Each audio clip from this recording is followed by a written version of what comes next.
Good morning, students. Welcome to Abhin online classes. Myself Sandeep Kumar, your computer teacher. Let's start today computer science class. Yesterday in last class we have studied various types of arithmetic operation and on Python. And after that we have studied operators in Python language, that is arithmetical, logical, relational operator. Now we study debugging. Due to the errors, a program may not execute or generate wrong output. क्या होता है कि programme को जब हम run करवाते हैं तो प्रोग्राम में एरर्स के कारण क्या होता है, आपका प्रोग्राम को जो आउटपुट होता है वो राइट आउटपुट नहीं होता, या आपका प्रोग्राम वो आउटपुट शो नहीं करता। तो हम एरर्स को स्टडी करते हैं कि प्रोग्राम में एरर्स है वो कितने टाइप के हो सकती हैं। तो there are 3 types of errors in program. First one is syntax error, second one is logical error and third one is run time errors. यानी हम लोग क्या करते हैं, जब भी प्रोग्राम को बनाते हैं, बनाने के बाद में जब उस प्रोग्राम को एग्जीक्यूट किया जाता है तो एग्जीक्यूशन के समय क्या होता है, प्रोग्राम में कुछ एरर्स जनरेट हो जाती हैं। तो हम लोग यहाँ इस टॉपिक में स्टडी करने वाले हैं कि एरर्स कौन कौन सी होती हैं, उन एरर्स को हम कैसे रिमूव करेंगे, कैसे उनको आइडेंटिफाई करते हैं। There are the 3 types of error in Python.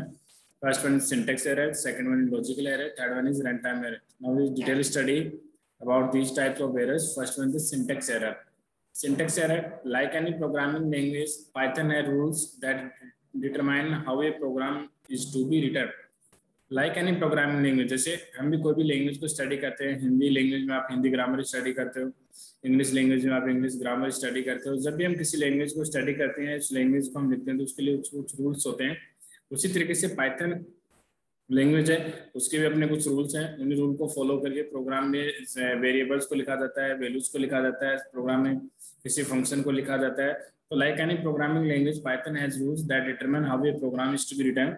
This is called syntax. यानी हर प्रोग्राम में किसी वेरिएबल को, किसी फंक्शन को या किसी डेटा टाइप की वैल्यूज को लिखने का अपना एक मेथड होता है। उस मेथड को हम बोलते हैं उसका syntax. The interpreter cannot interrupt a statement of a program only if it is synchronously correct। यानी क्या करता है, जब भी आपको स्टेटमेंट है प्रोग्राम में लिखते हो तो उसमें क्या होता है, आपका प्रोग्राम का जो इंटरप्रेटर होगा वो सिंक्रोनाइज करेगा। सिंक्रोनाइज करने का मतलब कि आपने जो स्टेटमेंट लिखा उस स्टेटमेंट को उसकी डिक्शनरी में सिंटेक्स के साथ मैच करेगा। अगर स्टेटमेंट है वो डिक्शनरी के सिंटेक्स के अकॉर्डिंग राइट है, उसका मतलब क्या होगा, वो इंटरप्रेटर के लिए वो स्टेटमेंट करेक्ट है। अगर उसमें कुछ उसके सिंटेक्स में अगर कोई प्रॉब्लम है या सिंटेक्स मैच नहीं होता, उस कंडीशन में क्या होगा, वहां पे क्या होगी, एरर जनरेट होगी। For example, parenthesis must be in pairs. यानी पैरेंथेसिस होते हैं वो पेयर में लिखे जाते हैं, स्टार्ट और क्लोज पेयर होता है। So the expression parenthesis start 10 + 12 parenthesis close is synchronously correct. यानी क्या है, ये जो हमने स्टेटमेंट लिखा है इन पैरेंथेसिस में 10 + 12 वो क्या है, करेक्ट है। करेक्ट का मतलब हो गया कि स्टार्ट और क्लोजिंग पैरेंथेसिस हैं, वेरिएबल्स के बीच में हमने ऑपरेटर लगा रखा है, जिसका मतलब क्या होगा, ये स्टेटमेंट है वो राइट है। वेयर स्टेटमेंट स्टार्ट पैरेंथेसिस है 7 + 11 is not due to absence of right parenthesis. यानी क्या होगा, जो स्टेटमेंट हमने लिखा है नेक्स्ट स्टेटमेंट, स्टार्ट पैरेंथेसिस हमने लगाया लेकिन उसमें हमने वैल्यू डाली 7 + 11, लेकिन हमने क्लोज पैरेंथेसिस नहीं लगाया, तो इसको हम बोलते हैं राइट पैरेंथेसिस हमने यहाँ पे मिसप्लेस किया है। तो इसका मतलब क्या है, अकॉर्डिंग टू सिंटैक्स स्टेटमेंट क्या है, रॉन्ग है। तो इस टाइप के एरर को हम बोलते हैं syntax error. If any error is present the interpreter show error message. यानी जैसे उसे इंटरप्रेटर को कोई भी एरर फाइंड आउट होती है तो उसका वो मैसेज डिस्प्ले करेगा। The interpreter show the error message and stop the execution there. यानी जहाँ से जिस पॉइंट ऑफ लाइन पे उसको एरर फाइंड आउट हुई है वहीं पे क्या करेगा, वो एग्जीक्यूशन को स्टॉप कर देगा। जब तक उस एरर को रिमूव नहीं किया जाएगा तब तक इंटरप्रेटर उसको आगे चेक नहीं करेगा। Such errors need to be remove before execution of the program. तो इस टाइप के एरर को हमें क्या करना होगा, रिमूव करना होगा। यानी अगर कोई स्टेटमेंट है वो प्रोग्राम के सिंटेक्स या प्रोग्रामिंग लैंग्वेज के सिंटेक्स के अकॉर्डिंग राइट होगा तभी वो स्टेटमेंट एग्जीक्यूट होगा। अगर उसमें सिंटेक्स में किसी भी प्रकार की एरर होगी तो उसको मतलब क्या होगा, प्रोग्राम में स्टॉप हो जाएगा। और स्टॉप होने के बाद में हमें क्या करना होगा, उस एरर को रिमूव करना होगा। जब तक हम एरर रिमूव नहीं करेंगे तब तक उस प्रोग्राम को आगे कंपाइल या आगे एग्जीक्यूट नहीं करेगा। ये होती है syntax error. Second types of error होती है that is logical error. A logical error is called as also by called semantic error. Does not stop execution but the program behave incorrectly and produce undesired wrong output. Logical error में क्या होता है कि logical error जहाँ भी create होगी उस condition में क्या होगा, आपका प्रोग्राम का एग्जीक्यूशन स्टॉप नहीं होगा। यानी आपको जो आउटपुट होगा प्रोग्राम का वो आउटपुट आपको राइट नहीं मिलेगा। आपका प्रोग्राम कंटिन्यूस चलता जाएगा लेकिन आपको जो डिजायर्ड आउटपुट है या आपने जो स्टेटमेंट लिखा उसका जो डिजायर्ड आउटपुट है वो आपको कभी भी शो नहीं होगा। तो logical error is also called back called semantic error. Does not stop execution, वो प्रोग्राम के एग्जीक्यूशन को तो स्टॉप नहीं करेगा, but the program behave incorrectly and produce undesired या रॉन्ग आउटपुट, यानी आपके पास जो आउटपुट होगा उस स्टेटमेंट का वो राइट नहीं होगा, यानी आपको रॉन्ग आउटपुट ही शो होगा। Since the program interrupt successfully even when logical errors are present, यानी अगर आपके प्रोग्राम में कोई भी लॉजिकल एरर प्रेजेंट है तो उस कंडीशन में आपका प्रोग्राम वो कंटिन्यूस चलता जाएगा, यानी प्रोग्राम स्टॉप नहीं होगा, लेकिन क्या होगा, आपका जो आउटपुट होगा वो राइट आउटपुट नहीं होगा। It is sometimes difficult to identify this type of errors, यानी इस टाइप के एरर्स को आइडेंटिफाई करना थोड़ा सा क्या होता है, डिफिकल्ट वर्क होता है। फॉर एग्जांपल कैसे क्रिएट होती है देखते हैं। For example if we wish to find the average of two number 10 and 12, यानी हमें 2 नंबर है हमारे पास में 10 और 12 का हमें एवरेज फाइंड आउट करना है, and we write the code 10 + 12 divide by 2। हमने स्टेटमेंट लिखा है 10 + 12 divide by 2, it would run successfully, यानी स्टेटमेंट क्या होगा, सक्सेसफुली रन होगा, एंड प्रोड्यूस द रिजल्ट 16, और इसका आउटपुट होगा 16। क्यों होगा, क्योंकि इसे हमने लिखा है 10 + 12 डिवाइड बाय 2, तो अकॉर्डिंग टू बोर्डमास रूल्स सबसे पहले क्या होगा, पहले क्या होगा, ब्रैकेट ऑफ डिवीजन, मल्टीप्लिकेशन, फिर होगा एडिशन और सब्ट्रैक्शन। तो यहाँ पे हमारे पास में सबसे हाईएस्ट प्रायोरिटी ऑपरेटर है दैट इज डिवीजन। तो क्या करेगा, 12 को 2 से डिवाइड करेगा, डिवाइड करने के बाद में इसका आंसर आएगा 6, उसको 10 में ऐड कर देगा। यहाँ से स्टेटमेंट तो प्रोग्राम तो कंप्लीटली सक्सेसफुली रन हो रहा है, लेकिन जो हमारे पास जो रिजल्ट है वो राइट नहीं है, which is wrong. The correct code to find the average of two number have been 10 in parentheses हम लिखेंगे 10 + 2 divided by 2, यानी हम सबसे पहले क्या करेंगे, parentheses में 10 + 2 12 को ऐड करेंगे, ऐड करने के बाद में जो एडिशन का जो आंसर आएगा उसको हम क्या करेंगे 2 से डिवाइड करेंगे, उसके बाद जो हमारे पास आउटपुट होगा वो क्या होगा, राइट आउटपुट होगा। तो इस टाइप के एरर्स को बोलते हैं logical error. The types of error, that is runtime error.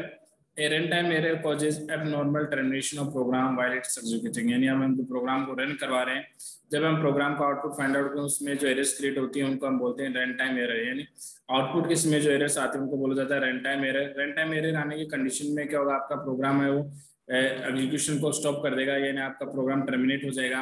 Run time errors is when the statement is correct but the interpreter can not execute it. Run time error कब आते हैं, जब आप अपने प्रोग्राम में जो भी स्टेटमेंट लिखे हैं वो आपके सिंटेक्स अकॉर्डिंग से ही राइट स्टेटमेंट है, लेकिन आपके प्रोग्राम का प्रोग्रामिंग लैंग्वेज का जो इंटरप्रेटर है वो स्टेटमेंट को एग्जीक्यूट नहीं करवा रहा है, उस टाइप के एरर्स को बोलते हैं run time error. For example we have a statement having division operator in program, यानी हम क्या करें, एक डिवीजन ऑपरेटर के थ्रू तो वैल्यूज को डिवाइड करें, जैसे मैंने लिखा 15 डिवाइडेड बाय 3 एक हमारा स्टेटमेंट है जिसमें हमने डिवीजन ऑपरेटर लगाया। By mistake if the denominator values is 0, या हमने लिखा 3 divided by 0, then it will give the run time error like division by 0, यानी अगर हमने प्रोग्राम में कोई स्टेटमेंट लिखा जैसे 3 डिवाइडेड बाय 0, उस कंडीशन में हमारे पास क्या होगा, डिवीजन एरर होगा। डिवीजन एरर का मतलब होगा 3 को 0 से डिवाइड करेंगे तो क्या होगा, इसका जो डिवीजन है वो पॉसिबल नहीं होता है, तो उस कंडीशन में हमारे पास जो एरर आएगा दैट इज डिवीजन बाय 0। तो इस टाइप के एरर का हम बोलते हैं रन टाइम एरर। हम लोगों ने स्टडी किया है एरर्स को। प्रोग्राम में 3 टाइप्स के एरर होते हैं। पहला सिंटेक्स एरर। सिंटेक्स एरर में क्या होगा, प्रोग्रामिंग स्टेटमेंट के सिंटेक्स को चेक किया जाएगा, अगर प्रोग्राम में लिखे गए स्टेटमेंट हैं वो सिंटेक्स के अकॉर्डिंग राइट होंगे तो प्रोग्राम कंटिन्यूसली एग्जीक्यूट होता रहेगा। स्टेटमेंट राइट नहीं होंगे तो प्रोग्राम जहाँ पे एरर फाइंड आउट है उसी पॉइंट पे क्या हो जाएगा, स्टॉप हो जाएगा, और जब तक एरर को यूजर के द्वारा रिमूव नहीं किया जाएगा तब तक प्रोग्राम आगे एग्जीक्यूट नहीं होगा। सेकेंड टाइप्स होते हैं लॉजिकल एरर। लॉजिकल एरर में क्या होता है, स्टेटमेंट को लिखने में मिस्टेक हो सकती है, यानी हमें ऑपरेटर्स को लगाने में अगर ऑपरेटर्स को हमने राइट पुटअप कर नहीं किया है तो उस टाइम पे जो एरर्स होती है वो हमारे लॉजिकल एरर्स होती हैं। लॉजिकल एरर में क्या होगा, आपका प्रोग्राम कंटिन्यूसली चलेगा, प्रोग्राम का एग्जीक्यूशन स्टॉप नहीं होगा, लेकिन जो आपका आउटपुट होगा वो डिजायर्ड आउटपुट नहीं होगा, यानी आपको रॉन्ग आउटपुट शो करेगा। थर्ड टाइप एरर्स होती है रन टाइम एरर। इस टाइप की एरर क्या होती है, जब हम प्रोग्राम को रन करवाते हैं उसमें आपके प्रोग्राम क्या होता है, ऑटोमेटिकली स्टॉप हो जाता है, यानी आप प्रोग्राम से टर्मिनेट हो जाते हैं, उसके आउटपुट से आप बाहर निकल जाते हैं। ये कंडीशन किस टाइप की होती है, जब हम क्या करते हैं, कोई लॉजिकल स्टेटमेंट हमने सही लिखा है, लेकिन उस स्टेटमेंट में क्या हो रहा है कि जो हमने ऑपरेटर काम में लिया उस ऑपरेटर के अकॉर्डिंग उसका डिजायर्ड आउटपुट नहीं आ रहा है। जैसे फॉर एग्जांपल हमने लिखा 3 डिवाइडेड बाय 0, तो इसका मतलब जब किसी नंबर को हम 0 से डिवाइड करेंगे तो ये क्या होगा, पॉसिबल नहीं होता, उसका आंसर पॉसिबल नहीं होगा, तो उस कंडीशन में जो एरर आएगा दैट इज डिवीजन बाय 0। तो इस टाइप के जो एरर्स होती हैं, वैल्यू एरर हो सकती हैं, या डिवीजन बाय 0 एरर हो सकती हैं, या डाटा टाइप एरर्स होती हैं, उस कंडीशन में आपका प्रोग्राम क्या करेगा, जस्ट स्टॉप हो जाएगा और आपको आउटपुट शो नहीं होगा। तो इस टाइप के एरर को हम बोलते हैं रन टाइम एरर। नेक्स्ट हम स्टडी करते हैं the most important part of Python that is function. A function refers to a set of statement or instruction grouped under a name that perform specific task. Function क्या होते हैं? एक statements का या instruction का एक ग्रुप होता है जिसको किसी पर्टिकुलर कार्य को करने के लिए बनाया जाता है. The function refers to a set of statement or instruction grouped under a name that perform specific task. यानी स्टेटमेंट फंक्शन क्या होते हैं? स्टेटमेंट्स या इंस्ट्रक्शन का एक ग्रुप होता है जिसको किसी पर्टिकुलर कार्य को परफॉर्म करने के लिए बनाया जाता है. फॉर रिपीटेड और रूटीन टास्क. ये हम क्या कर सकते हैं? फंक्शन के थ्रू हम लोग क्या करते हैं कि किसी भी स्टेटमेंट को बार बार रिपीट करवा सकते हैं. या हम फंक्शन में प्रोग्राम में ऐसा कोई वर्क कर रहे हैं जिसमें हमें क्या करना होता है, उस टास्क को बार बार रिपीट करना होता है. तो उस रिपीटेशन से बचने के लिए हम लोग क्या करते हैं, वहाँ पे फंक्शन क्रिएट कर देते हैं और उस फंक्शन को डायरेक्ट कॉल करके हम लोग क्या करते हैं, प्रोग्राम में स्टेटमेंट्स को रिपीट करवा सकते हैं. For repeated or routine tasks, we define a function. A function is defined once and can be reused at the multiple places in program by simply writing the function name by calling that function. यानी अगर आपको programme में किसी, जैसे आपको programme में statement को बार बार में रिपीट करवाना, तो उस कंडीशन में हम लोग क्या करेंगे, उस स्टेटमेंट के लिए एक पर्टिकुलर फंक्शन क्रिएट कर देंगे. उस फंक्शन को हम लोग क्या कर सकते हैं, प्रोग्राम में मल्टीपल टाइम्स ऑफ यूज ले सकते हैं. और मल्टीपल टाइम्स ऑफ यूज लेने के लिए हमें क्या करना होता है, उस फंक्शन को कॉल करना होता है. तो जहाँ भी हम फंक्शन को कॉल करेंगे तो क्या करेंगे, जस्ट उसका नेम और ब्रैकेट में उसके पैरेंथेसिस या पैरामीटर जो भी है पास करवाने वो पास करवा देंगे, जिससे हमारा फंक्शन क्या होगा, वहाँ वर्क करना स्टार्ट कर देगा. तो इसको हम बोलते हैं कॉलिंग ए फंक्शन. यानी इसने कहा है we can be reuse at the multiple places in program by simply writing the function name. आप डायरेक्टली क्या करोगे, फंक्शन के नेम को राइट करके और उस फंक्शन को बार बार में प्रोग्राम में कॉल कर सकते हैं. Suppose we have a program which required to calculate compound interest at multiple places. यानी हमारे पास एक ऐसा प्रोग्राम जिसमें हमें compound interest find out करना है for multiple places या for multiple values. Now instead of writing the formula to calculate the interest every time, यानी आप क्या करोगे, अगर आपके पास में अगर अलग अलग वैल्यूज हैं उनको इनपुट करवाओगे, उसके लिए आप अलग अलग हर बार क्या करोगे, फॉर्मूला राइट नहीं करना चाहते. तो now instant of writing the formula to calculate the interest every time, यानी आपको हर स्टेटमेंट के लिए अलग अलग वैल्यूज के लिए हर बार आपको प्रोग्राम में फॉर्मूला टाइप नहीं करना है. We create a function called cal compound interest. And हम लोग क्या करेंगे, एक सिंपल फंक्शन बना देंगे जो कैल का मतलब है कैलकुलेट करेगा कंपाउंड इंटरेस्ट को शॉर्ट में लिखा calc compound COMPINT interest. And inside the function we write the code to take inputs. और जो इनपुट होंगे, जैसे आपको इंटरेस्ट रेट या टाइम या प्रिंसिपल अमाउंट एंटर करवानी, पैरामीटर ग्रुप में हम डायरेक्टली उसको एंटर करवा सकते हो. Calculate interest and display the output. और वो इंटरेस्ट को कैलकुलेट करेगा आपके डिफरेंट वैल्यूज के लिए, कंपाउंड इंटरेस्ट को कैलकुलेट करके उसका आउटपुट आपको स्क्रीन पे शो कर देगा. We can simply call the function by writing the function name. आप सिंपल, आपको अगर प्रोग्राम में फंक्शन को बार बार में कॉल करना है, just you can write the name of function and parameter inside the function bracket. Python has many predefined function is called built-in function. अब Python language में पहले क्या होते हैं, कुछ predefined function होते हैं जो Python लैंग्वेज के लाइब्रेरी में पहले से डिफाइन करके उनको हम बोलते हैं built-in function. We have already used to built-in function printf and print and input. हम प्रोग्राम में पहले से तो built-in function को यूज में ले चुके हैं. पहला फंक्शन है प्रिंट, जो क्या करता है, किसी वैल्यूज को या किसी स्टेटमेंट को आउटपुट स्क्रीन में प्रिंट करवाने के लिए काम में लिया जाता है. सेकंड फंक्शन होता है इनपुट, जो क्या करता है, प्रोग्राम में वेरिएबल की वैल्यूज को इनपुट करवाने के लिए काम में लिया जाता है. एक module in Python file which multiple functions are group together. And Python में क्या होता है, एक मॉड्यूल क्रिएट है. मॉड्यूल का मतलब होगा एक फाइल क्रिएटेड है जो क्या करेगा, मल्टीपल प्री डिफाइंड फंक्शंस को कंटेन करती है. This function are can be easily used in Python program by importing the module using import command. यानी आप इनको इंपोर्ट कमांड के थ्रू डायरेक्टली क्या कर सकते हो, इनको इंपोर्ट कर सकते हो, प्रोग्राम में यूज ले सकते हो. Use of built in function make program faster and efficient. आप जब प्रोग्राम में बिल्ट-इन फंक्शन को जब यूज में लोगे, उससे क्या होगा, आपका प्रोग्राम का जो एक्सेस, प्रोग्राम में जो वैल्यूज हैं या प्रोग्राम का जो कैलकुलेशन वर्क है वो फास्ट परफॉर्म होगा. साथ साथ में आपका जो रिजल्ट होगा वो क्या होगा, एक एक्यूरेट रिजल्ट होगा, उसमें एक्यूरेसी होगी. तो use built in function and we must know the following about the function. यानी अगर आपको बिल्ट-इन फंक्शन को यूज में लेना है तो उसके लिए कुछ पॉइंट्स हैं. पहला आपका फंक्शन नेम, आपको उस फंक्शन का नेम पता होना चाहिए जिसको आप यूज में लेना चाहते हो. सेकेंड थिंग्स आर्ग्यूमेंट्स, यानी फंक्शन के पैरेंथेसिस में आपको क्या क्या आर्ग्यूमेंट पास करवाने हैं, आर्ग्यूमेंट्स को आपको आइडेंटिफाई होना चाहिए. वाइल आर्ग्यूमेंट्स का मतलब while calling a function we may pass values called argument. यानी आप फंक्शन के पैरेंथेसिस में जो वैल्यूज आप टाइप करोगे, जो वेरिएबल्स के नाम आप लिखोगे, उस फंक्शन के लिए क्या होते हैं, आर्ग्यूमेंट होते हैं enclosed in parenthesis to the function. The function work based on this value. अगर आपने फंक्शन के पैरेंथेसिस में आर्ग्यूमेंट पास किए हैं तो आपका फंक्शन होगा उन्हीं आर्ग्यूमेंट्स के आधार पे काम करेगा. एंड फंक्शन का जो आउटपुट होगा वो उसके आर्ग्यूमेंट्स पे डिपेंड करेगा. थर्ड होता है रिटर्न वैल्यू. ए फंक्शन में और में नोट रिटर्न वन और मोर वैल्यूज। उसके बाद में क्या होगा, फंक्शन है वो वैल्यूज को रिटर्न भी कर सकता है। रिटर्न का मतलब हो गया फंक्शन में हमने अगर पैरेंथेसिस पास किया तो उस पैरेंथेसिस के पास करने बाद में या उस फंक्शन की कंप्लीट वर्क के बाद में उस फंक्शन का क्या आउटपुट आ रहा है, उस आउटपुट को हम क्या करते हैं प्रोग्राम में आउटपुट स्क्रीन पे रिटर्न भी करवा सकते हो, नहीं भी करवा सकते हैं, या आप एक वैल्यू को भी रिटर्न करवा सकते हो और एक साथ में एक से अधिक वैल्यूज को भी रिटर्न करवा सकते हो। A function perform operation on the basis of argument pass to it, यानी फंक्शन का जो काम होगा उसके ब्रैकेट में पास किए गए आर्ग्यूमेंट के आधार पर डिपेंड करेगा, यानी जो आर्ग्यूमेंट होंगे उन्हीं आर्ग्यूमेंट के अकॉर्डिंग आपका फंक्शन क्या करेगा, वर्क करेगा। And the result is passed back to the calling point, और रिजल्ट क्या होगा, जहां आपने फंक्शन को कॉल किया है वहां पे उसका रिजल्ट को वो ट्रांसफर कर देगा, नहीं रिटर्न कर देगा। Some function do not return any value, कुछ ऐसे फंक्शन भी होते हैं प्रोग्राम में जो वैल्यू को रिटर्न नहीं करते हैं, तो उस कंडीशन में हम लोग क्या करेंगे, उनकी वैल्यूज को किसी वेरिएबल में ट्रांसफर करके उस वेरिएबल को प्रिंट करवा देंगे। Let us consider the following Python program using three built-in function input, integer and print। हम थ्री प्री डिफाइंड फंक्शन काम में ले रहे हैं, इनपुट, इंटीजर और प्रिंट इनको हम कैसे यूज मिलेंगे। तो सबसे पहले मैंने एक वेरिएबल लिया प्रोग्राम में num equal to int function क्या डिफाइन कर रहा है कि जो num वेरिएबल है तो उसकी वैल्यूज क्या होगी, इंटीजर। फिर उसके बाद में इंटीजर फंक्शन में मैंने अप्लाई कर दिया दूसरा function input, enter the first number, मैं क्या करेंगे नंबर की वैल्यू को एंटर करवा रहा हूँ। फिर मैंने लिखा square equal to num into num, फिर मैंने एक वेरिएबल लिया, उस वेरिएबल में जो मैंने वैल्यू जो मैंने नंबर एंटर किया उसका स्क्वायर फाइंड आउट करके उसका आंसर वो स्क्वायर वेरिएबल में ट्रांसफर करवा दिया। और फिर लिखा print the square of, inverted code में लिखा है, डबल कोट्स में लिखा है द स्क्वायर ऑफ, ये स्टेटमेंट क्या होगा, एज इट इज आपके आउटपुट स्क्रीन पे प्रिंट होगा। हमेशा ध्यान में रखना प्रिंट स्टेटमेंट में या इनपुट और प्रिंट स्टेटमेंट में डबल कोटेशन में जो स्टेटमेंट लिखा जाएगा वो एज इट इज आपकी स्क्रीन पे प्रिंट होगा। उसको आपकी लैंग्वेज का, पाइथन लैंग्वेज का इंटरप्रेटर है उसको रन नहीं करवाएगा, उसमें किसी भी प्रकार की एरर फाइंड आउट नहीं होती।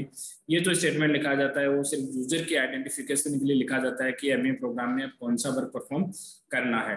ठीक है, तो लिखा है प्रिंट डबल इन्वर्टेड कोड में लिखा है द स्क्वायर ऑफ फिर comma num double quotation is square, तो इसका मतलब क्या होगा, ये स्टेटमेंट प्रिंट होगा द स्क्वायर ऑफ कोमा, फिर वो नंबर होगा जो हमने एंटर करवाया वो नंबर प्रिंट होगा, कोमा फिर डबल कोटेशन में लिखा इज और उसके बाद में उसका स्क्वायर प्रिंट होगा जो आउटपुट में आएगा। ठीक है, तो ये होते हैं हमारे पास फंक्शन। अब हम स्टडी करते हैं some commonly used function in Python language की, पाइथन लैंग्वेज में कौन कौन से फंक्शन होते हैं। तो Python language first type function होते हैं इनपुट एंड आउटपुट फंक्शन, जिनको हम स्टडी करते हैं इनपुट और प्रिंट, अभी हम लोगों ने स्टडी किया है। सेकंड टाइप फंक्शन होते हैं data type conversion. Data type conversion का मीनिंग होता है एक डेटा टाइप की वैल्यूज को दूसरे डेटा टाइप में कन्वर्ट करने के लिए इनको काम में लिया जाता है, दैट इज बुलियन वैल्यूज को कन्वर्ट करने के लिए, करेक्टर वैल्यूज को करेक्टर में चेंज करने के लिए, DICT वैल्यूज को डिक्शनरी में क्रिएट करने के लिए। फ्लोट फंक्शन क्या करेगा, जो वैल्यूज एंटर होंगे उसको फ्लोट में चेंज कर देगा। इंटीजर फंक्शन क्या करेगा, वैल्यूज को इंटीजर में चेंज कर देगा। लिस्ट फंक्शन उनको लिस्ट में चेंज कर देगा, लिस्ट डेटा टाइप में। ऑड, सेट, STR और टपल, ये होते हैं हमारे data type conversion function. Third type function होते हैं हमारे पास में मैथमेटिकल फंक्शन, जिसमें पहला होता है ABL, it is used to find the absolute value of a number, यानी किसी भी नंबर की पॉजिटिव वैल्यू को फाइंड आउट करने के लिए काम में लिया जाता है। डिवीजन मोड, DIV मोड, यानी किसी हम क्या करेंगे DIV मोड में क्या करेंगे, पहले ये क्या करेगा डिवीजन परफॉर्म करेगा, डिवीजन के बाद में उसका मोड यानी रिमाइंडर हमें आउटपुट में शो करेगा। Third function is max, to find out the maximum value from the given list. min, to find out the maximum value from the given list। POW, it is used to calculate the power of a number, and sum is used to find out the sum of list या sum of values।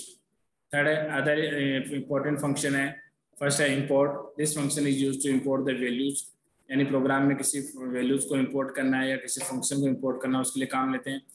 len, it is used to find out the length of a data type या length of a series, length of a list। range function, it is used to define the range of a variable in program, और type function is used to find out the data type of a values।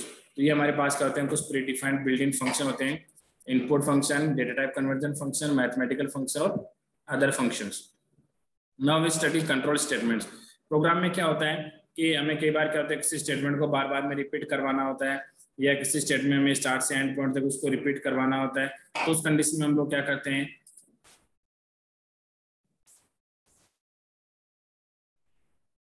Okay students, तो हम लोग study कर रहे थे कि हमें क्या होता है प्रोग्राम में कुछ ऐसे स्टेटमेंट होते हैं जिनको हमें बार बार में रिपीट करवाना होता है, या कुछ ऐसे स्टेटमेंट होते हैं जिसमें हमें किसी पर्टिकुलर कंडीशन के आधार पे आउटपुट फाइंड आउट करना होता है। उसके लिए हम लोग क्या करते हैं, कंट्रोल स्टेटमेंट्स यानी लूप्स को काम में लेते हैं। तो उसमें पहला लूप पढ़ते हैं if else statement. Usually sometimes in program are execute one after another, there are situation when we have to more than one option to choose from, यानी आपको कोई स्टेटमेंट ऐसा लिखा गया है प्रोग्राम में, उस स्टेटमेंट के आधार पे आपको क्या करना है, उस स्टेटमेंट के में ऑप्शंस गिवन होते हैं, उन ऑप्शंस को आपको चूज करना है। तो based on the outline of certain condition, उस कंडीशन के आधार पे आपको क्या करना है, उनमें से ऑप्शन चूज करना है। जैसे आपको कोई स्टेटमेंट लिखा है 3 is greater than 2, यानी किसी ने प्रोग्राम में आपने एक स्टेटमेंट काम में लिया है कि 3 is greater than 2 या a is greater than b, तो उस कंडीशन में आपको क्या होता है, उस कंडीशन के आधार पे आपको एक ऑप्शन चूज करना होता है कि a is greater than b होगा। अगर ये स्टेटमेंट ट्रू है तो उस कंडीशन में इसका आउटपुट ट्रू आना चाहिए, अगर स्टेटमेंट फॉल्स है तो उस कंडीशन में इसका आउटपुट फॉल्स आना चाहिए। तो ऐसा स्टेटमेंट है जहाँ पे आपको किसी कंडीशन के आधार पर उसका आउटपुट फाइंड आउट करना होता है। तो वहां पे हम लोग क्या कहते हैं, इफ एल्स स्टेटमेंट को काम में लेते हैं। तो जब हमें प्रोग्राम में किसी पर्टिकुलर कंडीशन के आधार पे आउटपुट फाइंड आउट करना होता है, उस कंडीशन में हम लोग क्या करेंगे, इफ एल्स स्टेटमेंट को यूज में लेते हैं। Conditional statement let's write to do different task और take different path based on the outcome of the condition, यानी जो स्टेटमेंट होगा कंडीशन पे डिपेंड करेगा कि आपकी कंडीशन किस प्रकार की है, उस कंडीशन के आधार पे हमें किस टाइप का आंसर हमें आउटपुट में लेना है। इफ स्टेटमेंट फर्स्ट है, there are 3 ways to write if else statement. If else statement को पाइथन लैंग्वेज में लिखने के लिए 3 मेथड होते हैं। पहला होता है ओनली इफ स्टेटमेंट, अगर आपको काम में लेना है तो if statement execute the statement inside if when the condition is true, यानी इफ में हमेशा क्या होगी, कंडीशन लिखी जाएगी। इफ स्टेटमेंट में लिखी हुई कंडीशन अगर ट्रू होगी तो उसके जो स्टेटमेंट आपने लिखे हैं वो आउटपुट में आएंगे, अगर कंडीशन ट्रू नहीं होगी तो उसके स्टेटमेंट आपको आउटपुट में शो नहीं होंगे।